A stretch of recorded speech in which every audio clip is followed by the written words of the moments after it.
Maybe you're looking to lose weight or detoxify your body, or you have some sort of inflammation in your system that you can't seem to get under control. If you haven't looked at intermittent fasting, you might want to do that. Anytime your body has gone 3 or more hours without food, that's considered technically a fast, a small fast. Your body is put in an anabolic state, and around the 4 hours to 12 hours, your body switches to a catabolic stage. So what I do is I intermittent fast. I usually pick a 16 to 18 hour window every day that's suitable for my lifestyle. And what it does is helps detoxify and does a daily cleaning of all of the cells that you don't need. Plus, it's really great at managing and regulating any weight issues. It can also enhance mood regulation and all of that. So let's talk about intermittent fasting and how you can incorporate it in your system. So every 12 to 15 hours, hey Rover, every 12 to 15 hours, your body goes through when you don't eat for 12 hours, what your body does is it starts to produce what's called the human growth hormone. Human growth hormone is also awesome for helping with bone density, but it also is known to reverse the aging signs as well. So when you intermittent fast, you can actually get a 1,300% increase naturally from human growth hormone. With just intermittent fasting. A lot of people are taking synthetic human growth hormone shots, and if they just fasted, it would be the most bioavailable version of human growth hormone possible, and you would have human growth hormones levels boosted by 1,300% when you fast on a regular basis at 12 hours. This is Khaleesi. She's coming to see us. So that's one of the things that you can talk about, that we can talk about. After the hour 16, it's probably one of the most beneficial hours of fasting. At hour 16, your body is in a autophagy state. So what is autophagy? Autophagy is basically something your body goes into and eats all of the cells in your body that are either dead or no longer serving you. So it's your spring cleaning that your body can do every single day as long as you get to that hour 16 mark without eating. So your liver also starts to produce ketones by using fat, and your body enters into a state called ketosis. Ketones serve as an alternate energy source, and ketones fuel your brain. And in turn, they can increase your mood and also increase your sense of acuity and clarity mentally. So a lot of people talk about brain fog and that they just feel slow and sluggish. Intermittent fasting is one of the fastest, easiest, cheapest ways to reverse that, and it happens around hour 16 of that fasting process. So ketones can also reduce cellular damage. So at hour 16 also, between hour 16 and 23, the body understands that there's no more food coming. So what it does is it starts burning energy from sugar to burning energy from fat. The more ketones you have, the more healing in the brains and cells of the body that takes place, and ketones are healing. Autophagy activates the cells that understand where that blood sugar is down, and your body instead searches for food. Autophagy makes your body eat the cells that are no longer serving you, and it's a self-detox that takes place every day. It starts at hour 16 and it continues all the way through to hour 72. And the body is learning during this time on how to become fat adaptive. During this process, more ketones are just continually being used and or replaced within your system, and they're continually being produced.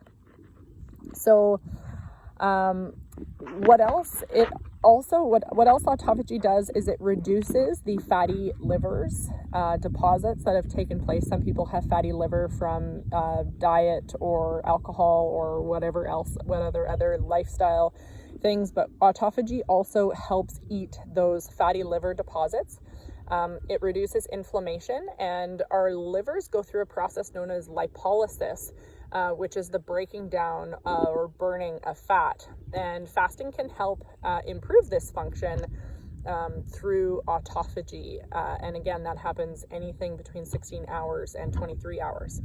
So just to summarize again, the body between 16 hours and 23 hours with no food, you're allowed water, you're allowed coffee, you're allowed green tea, and I always add a pinch of salt to all of my water while I'm fasting.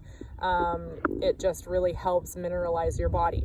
So your body enters into the fat burning zone during these hours, and it starts generating ketones. A non-fasting human can produce 0.05 to 0.1 units of ketones. A fasting human that is in that 16 to 23 hour mark of fasting on a regular basis, their ketones can range to between 5 and 7 units of measurement. So just think of that, like that's 5 to 7, that's so much more ketones that your body is able to produce if you just enter a fasting state and your body goes through that self-detox and self-regulation and starts cleaning house every single day. The more ketones you have, it reduces the inflammation in your system and it repairs damaged DNA. So that's something that we don't talk about a lot, is that you can physically repair this damaged DNA.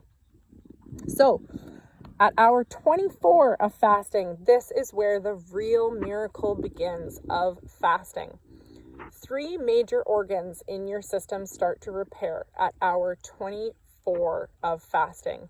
Your intestinal stem cells, they are starting to regenerate. So healing things like leaky gut, candida, digestive issues, irritable bowel syndrome.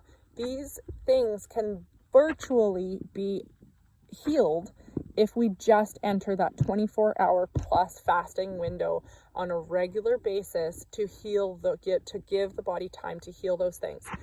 Another thing that takes place is your body starts to produce something called BDNF, or brain-derived neurotrophic factor. This is basically a fertilizer for your brain. And what it does is your brain produces this BDNF, and it starts to repair your dendrites that have been causing depression, anxiety, lack of focus. And at 24 hours, these neurons start to repair themselves. So BDNF goes up, that brain fertilizer, and serotonin goes up. And serotonin is the chemical in your body that is responsible for making you happy. So another thing that takes place hour 24 plus without food, and it's easier to do than you think, and it's safe to do at home. A 24-hour fast is actually not that crazy hard to accomplish, but the benefits, let's just keep talking about the benefits. C-reactive protein levels start to go down. CRP is basically inflammation. That C-reactive protein, that's inflammation. That is the cause of a lot of the inflammation in your system. Blood pressure goes down. It starts recycling old components and breaking down misfolded proteins like Alzheimer's, cancer, autoimmune disorders. These are switches that come on the fast. These switches stay off until you eat. They stay on until you eat. So all of your body continues to heal during this time.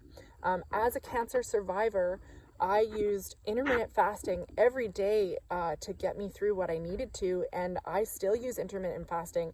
I had a friend that was terminally ill. Everybody, said goodbye.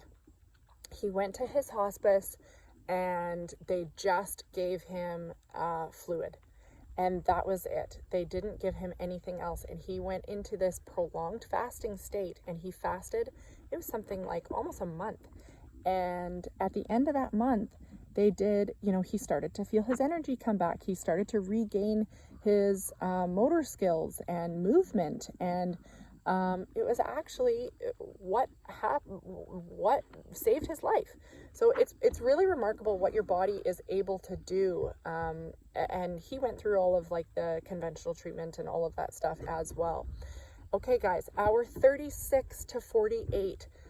This is the sweet spot. If you are weight loss resistant, if you've tried every single diet, if you've, tried every single nutritional thing, every single supplement, every single exercise program, but your body cannot change, or, you can't lose that weight between hour 36 and hour 48. This is for the weight loss resistant people.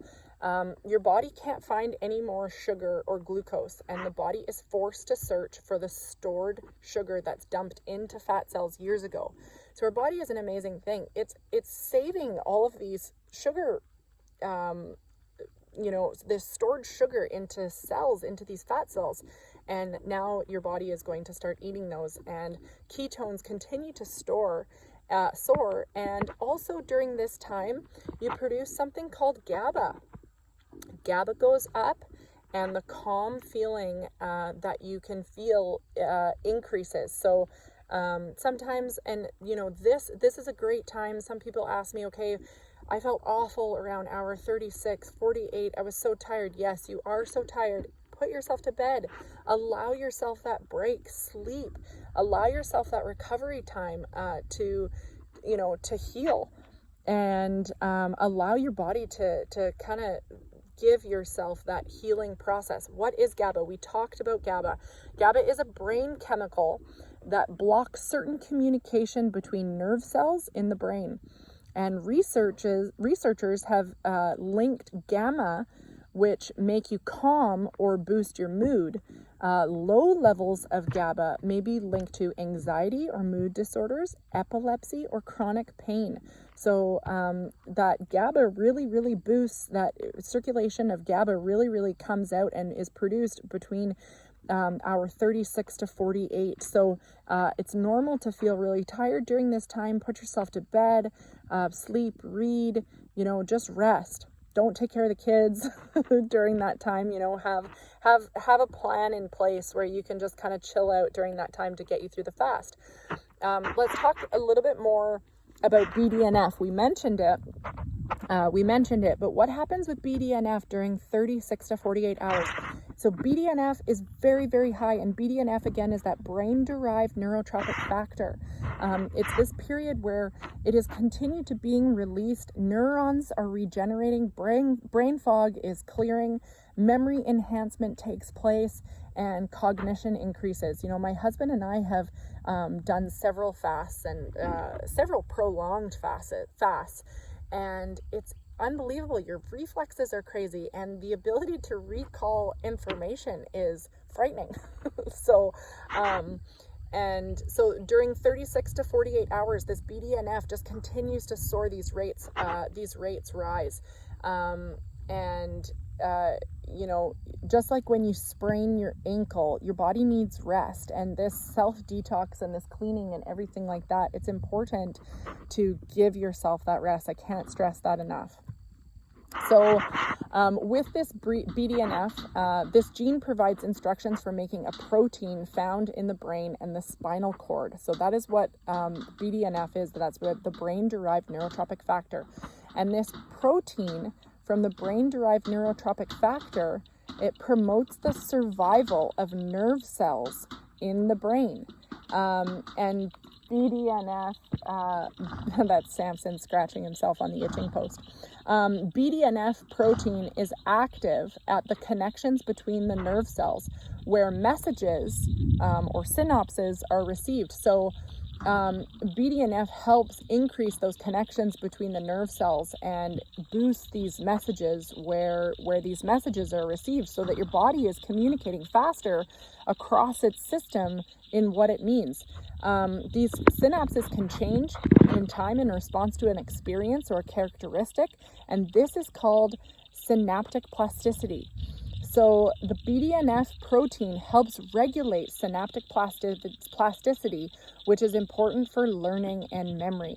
And finally, the BDNF protein is found in regions of the brain that control eating, drinking, and body weight. So you can actually retrain your brain of how to eat, how to wait, because a lot of our nutritional habits are just habit. And you can change them and you can remap them, and this BDNF actually builds new roadmaps in your brain so that you can retrain it with a more suitable way that you want.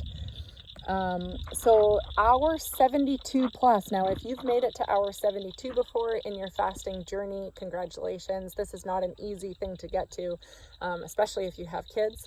But this is what a miracle this is that takes place here. Stem cell production actually starts to kick in here at hour 72. If you are fat adaptive, which means that you have a resistance to losing weight, you will start to process before 72 hours slightly.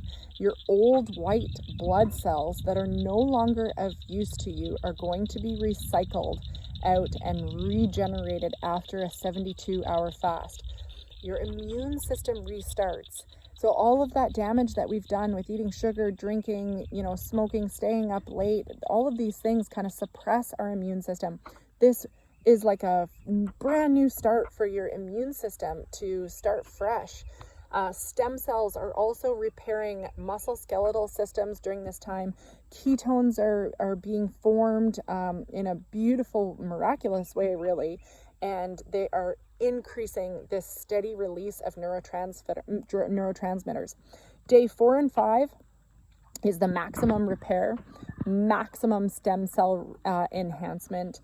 And, the first 3 days that this is taking place, your body is filled and really just, a capsule for all of these crazy chemical reactions that are taking place. And then as you go through the hour 72, your body really starts to repair. And your body now has all of the chemicals needed in order for it to heal. Past 72 hours, the benefits, as you go through these first 3 days, those first 3 days are crazy. You feel really tired, lethargic, and everything like that, because all of these chemical reactions your body is completely cleaning house. But because you are not getting that dopamine response from reaching for food, you are recalibrating that dopamine receptor sites. So you can now retrain your brain to make better choices, and it alerts your stomach that it's hungry because the dopamine factor is gone during this part after hour 72, because you've retrained and regrown new roads on how to eat and how to be.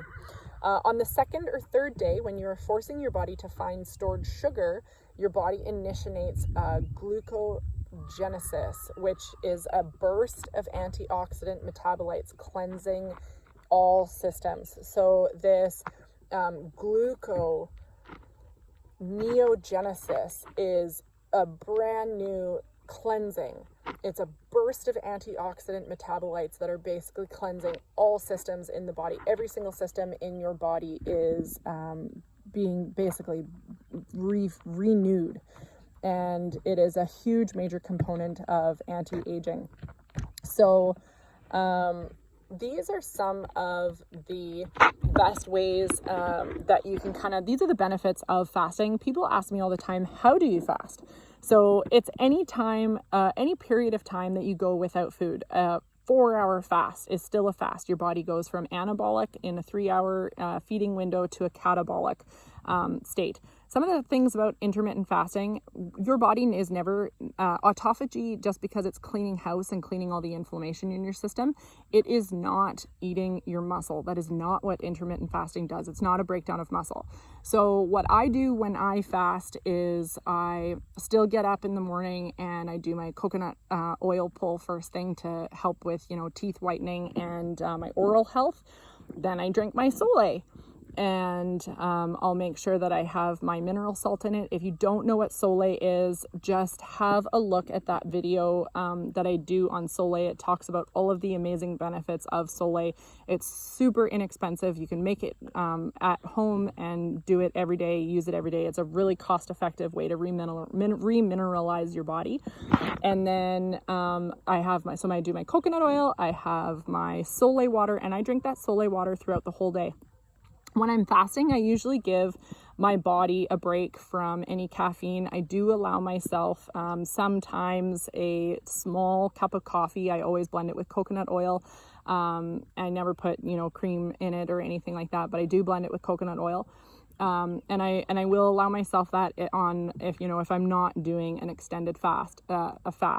But what I do sometimes during the fasting, I just stick to a green tea. I'm not trying to ramp up my system if I'm fasting, and I just basically stick to that. It's water, salt water, and I do the green tea. And then you just kind of go based on how you feel. And another great way to start with a fast is just say, okay, I'm going to start with 12 hours, and I'm going to choose my hours where I'm eating, and I'm going to choose my hours where I'm not eating. And 12 hours is easy, 13 hours is easy, 14 hours is easy, even 16 hours is easy where autophagy kicks in. It's pretty easy to get there. It's through the night. 8-9 of those hours you are probably sleeping, and then it's just kind of a habit thing to skip your breakfast and and maybe start with having a lunch. How to break fast.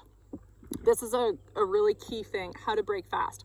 It's best to break fast with a fat and a protein. I try and stick to under 20 grams of protein, and I eat heavy fat to break fast. So I follow a plant-based diet. So I break fast with olives, pickles, a big green salad, spinach, and a nice dressing with nuts and avocado and everything like that in there. If you're not plant-based, you can have a chicken breast or scrambled eggs or something like that. The point is that you reach for the fat and the protein first and the carbs last. If you've eaten, your chicken breast or your eggs or, whatever else it is, whatever fat or protein that you're breaking fast with, and 20-30 minutes has gone by, if you're still craving a carbohydrate, no problem, have that carbohydrate, but just reach for it last. So eat your protein and your fat first. Your body will metabolize everything better, and it'll just be a way more gentle way to introduce foods back into your body. If you've watched my other videos, cholesterol is our friend. Somewhere along the line we were taught that cholesterol is bad, so and that's just silly because we synthesize our hormones from cholesterol. So just make sure that you're reaching for that fat and the protein first, and then enjoy those carbohydrates a little bit later. Stay hydrated throughout your fast, and just try it out with a smaller window. Try it out with 12 hours, like we said, 16 hours. If you can go 16 to 18 hours on a regular basis, see how you feel for the first month going 16 hours, 18 hours. And then after that, maybe you want to try an extended fast of 24 hours to push it, or 20 hours. The great thing about fasting is that you can always do it again. There's always going to be another opportunity to fast. So if you get to hour 20 and you're like, ugh, I don't feel good, well then eat. Get your fat, get your protein in you, and eat. In another week, try it again. Try and pull that window wider and wider and go through those bodies of your BDNF and your telomerase repair and your stem cell. Try and go one day when you can, grab a friend and support each other through it, and try and go at 24 hours. It was really motivating to me when I first started fasting to go through, you know, what is BDNF? Okay, right now my body is producing fertilizer for my brain, which is going to make me more alert. It's going to help my body communicate with myself better. It's going to start remapping those habits that I have been making over the years and remap them into better habits. So motivate yourself with kind of just getting knowledge on what is happening during every hour that you go fasting. So anyways, there's that's what I do on the daily basis. I always try and work out before I eat, just to get also, again, that human growth hormone boost. And I just love that daily boost of that hormone, especially because, you know, of the osteoporosis factor, you know, that kind of drops off, and that you know, our bone density without that drops off. So yeah, look into it and follow for more health tips. If you have any questions or need support, feel free to reach out to me. I have a presentation on this that I've done in a variety of circles, and if you want it, I'm happy to email it to you, just so you can have kind of the facts written down and see kind of the wonder. It helps me to see it. It's hard to just listen to it. But yeah, so that's that, and I wish you luck on your journey, whenever that is, and feel free to let me know if you have any questions. Thanks so much, guys. Have a great night.